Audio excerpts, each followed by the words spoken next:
Good morning everyone. Last time we have discussed some of the periodic trend of the physical property.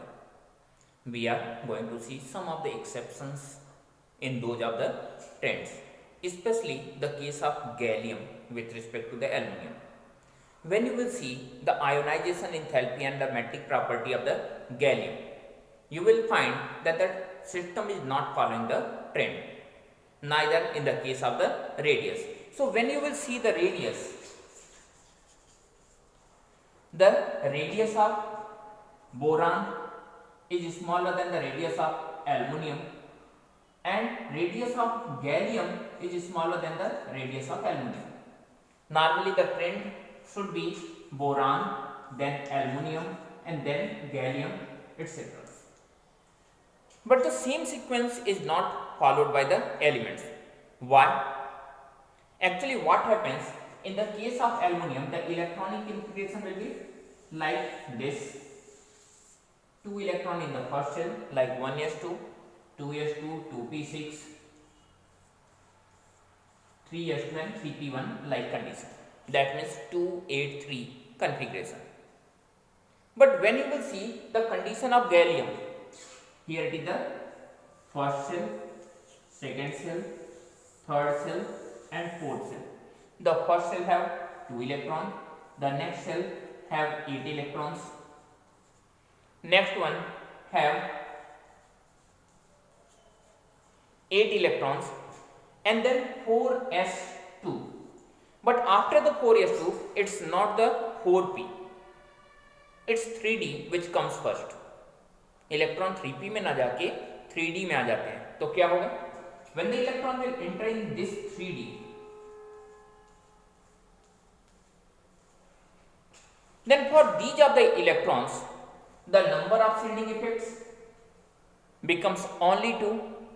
Even in the case when it enters in the valence shell, the number of shielding effects should be 3. 1, 2, 3. अगर valence shell में जाता तो 3 shielding effects लगते हैं. But as the electron is entering in the inner cell, penultimate cell, then what happens? The number of shielding effect becomes lesser. That is, the forces which are repelling the electron, that becomes lesser. As well as with increasing number of electron in the cell, the number of proton also increasing in the nucleus. And with the increasing number of protons in the nucleus, the effective nuclear charge increases. So you can say, in the case of the gallium, the effective nuclear charge increases, whereas the shielding effect decreases. This joint effect of the effective nuclear charge as well as the lack of the shielding effect or the decrease in the shielding effect generates the condition in which the third orbital becomes smaller.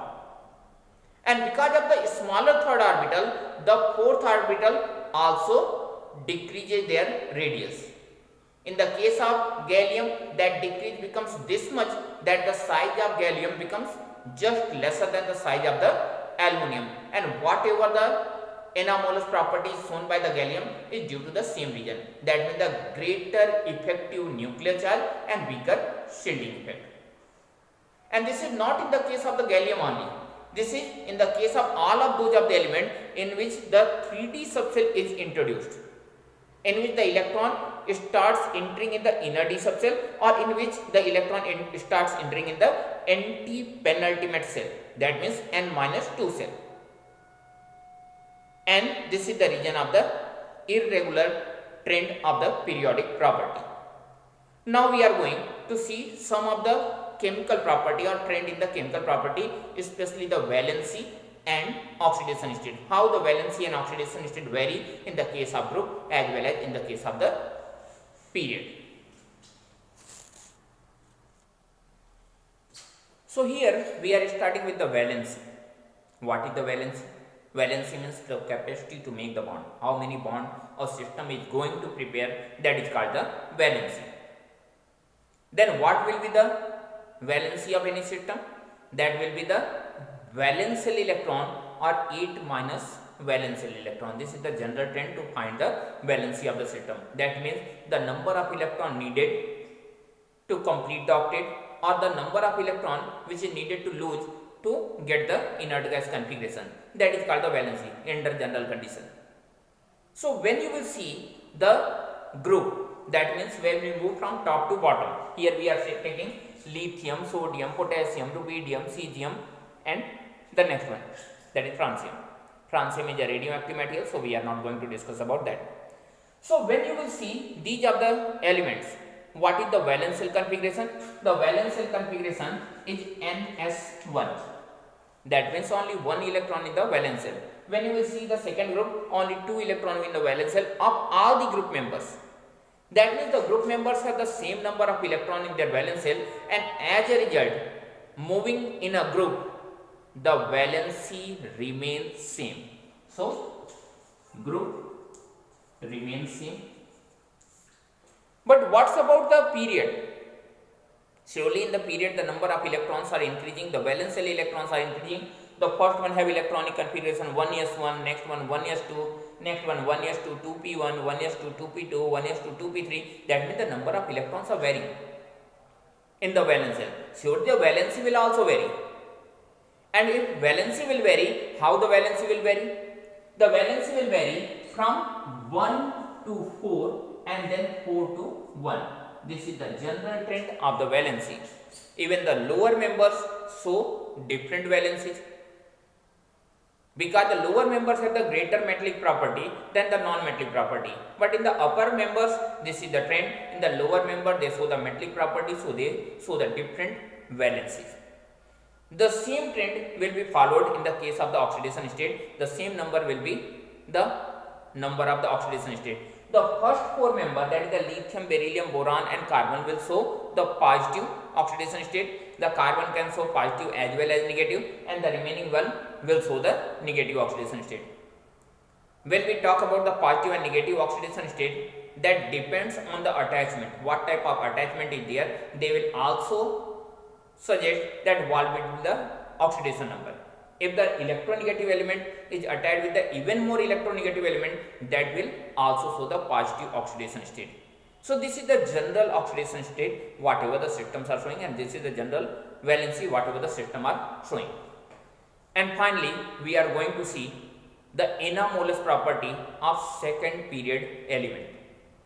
This anamolous property is well known as diagonal relationship. So here I am going to explain about the diagonal relationship for the second period element, that what is the diagonal relationship and why these of the elements are known for their diagonal relationship. See, here are the members of the period number 2 and the period number 3. When you will see the electronic configuration, the same group, so the same electronic configuration, so in the term of the chemical property they will be similar. But when you will see the physical properties and some of the chemical property, we find that the same trend is not followed by these of the elements. Why? When you will see the size of lithium and the size of sodium, surely the size of sodium is greater than the size of lithium. And when you will see the size of magnesium, the size of magnesium is smaller than the size of sodium. You knew about the trend of the element. That means the size of magnesium is much closer than the size of the lithium. That is, the size of magnesium resembles with the size of the lithium somewhat. So in this case, lithium shows some of the similarity with the magnesium. Why? Because of the size. And if we are drawing this in this way, this relation is called the diagonal relation. They are surviving on the diagonal position, so they are in the diagonal relationship. And this is the anamolous property of the second period. When you will see the next one, again in this one, the beryllium resembles with the aluminum, boron resembles with the silicon, carbon resembles with the phosphorus, and so on. Even the members after the carbon generally does not show any diagonal relationship, only the first half show the diagonal relationship. What are the similarity? When you will see the lithium, lithium is known for their hydrated salts. Similarly, the magnesium is also known for their hydrated salt formation capacity. Even other member of the first group are not known for their hydrated salt. They don't form the hydrated salt, but lithium is known for their hydrated salt capacity, and similarly the magnesium. In the same way, when you will see the beryllium have the tendency to show the covalent character. Magnesium, aluminum also show covalent character somewhat. And when you will see how the halides of the beryllium survive, the halide of the beryllium survive in the form of the linear polymeric form. Similarly, when you will see the AlCl3, that is the halide of the aluminum, that survive in the form of the dimeric form, just like that of the beryllium halide. When you will see the next one, boron, a metalloid, and silicon is also a metalloid. The carbon is known for their catenation capacity, that means the capacity to make the longer chains. The phosphorus also have capacity to make the longer chain. The red phosphorus, a polymeric form. Black phosphorus also have the nature like the carbon. That means carbon and phosphorus both are surviving in the different allotropic forms. Then this property is known as the anamolous behavior of the second period. In the live class, we will discuss about some of the questions of the chapter, and in the next video, we will start the next chapter. Thank you and have a nice day.